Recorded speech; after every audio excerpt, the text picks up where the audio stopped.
నగరాలకు వెళ్లి పెద్ద ఉద్యోగాలు చేస్తేనే లక్షలు సంపాదించగలమని చాలామంది భావిస్తారు. కాని గ్రామంలోనే ఉండి వ్యవసాయ ఆధారిత వ్యాపారంతో వారానికి ₹1,00,000 సంపాదిస్తున్న యువకుడి కథ ఇప్పుడు వైరల్ అవుతోంది. అవును, పెనుకొండ మండలంలోని రాంపురం గ్రామానికి చెందిన రమేష్ అనే యువకుడు నాటుకోళ్ల పెంపకంతో అద్భుత విజయాన్ని సాధించాడు.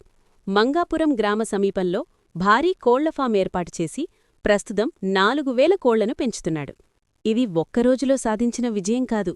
మొదట సరదాగా 400 కోడిపిల్లలతో వ్యాపారం ప్రారంభించాడు. ఒక్కో పిల్లను ₹25కు కొనుగోలు చేసి మొదలుపెట్టాడు. 3 ఏళ్లలోనే ఆ సంఖ్య 4,000 కోళ్లకు చేరింది. ఇప్పుడు పలు జాతుల కోళ్లు కూడా పెంచుతూ ఇతర ప్రాంతాలకు సరఫరా చేస్తున్నాడు. రోజుకు సుమారు 100 నాటుకోడి గుడ్లు ఉత్పత్తవుతున్నాయి. ఫామ్ వద్దకే వచ్చి కోళ్లు, గుడ్లు కొనుగోలు చేసుకుంటున్నారని రమేష్ చెప్తున్నాడు. కోడి కిలో ధర సుమారు ₹1,000. ఖర్చులు పోగా కిలోకు దాదాపు ₹200 లాభం మిగులుతోందట.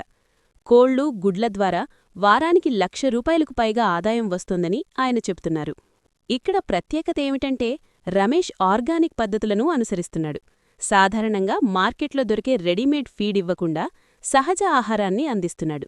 అరటిపిలకలు, క్యారెట్, క్యాలీఫ్లవర్, మొక్కజొన్న, తెల్లజొన్న, రాగులు, సజ్జలు వంటి కూరగాయలు, చిరుధాన్యాలను యంత్రంలో ముక్కలు చేసి కోళ్లకు ఆహారంగా ఇస్తున్నారు. అందుకే వ్యాధులు తక్కువగా వస్తున్నాయి.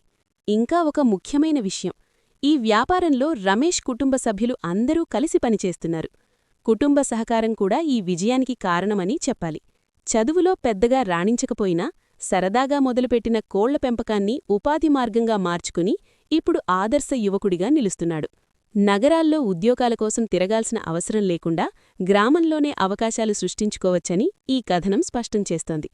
మీక్కూడా వ్యవసాయ ఆధారిత వ్యాపారం ప్రారంభించాలని ఉంటే సరైన ప్రణాళిక, పట్టుదల ఉంటే విజయం సాధ్యమే.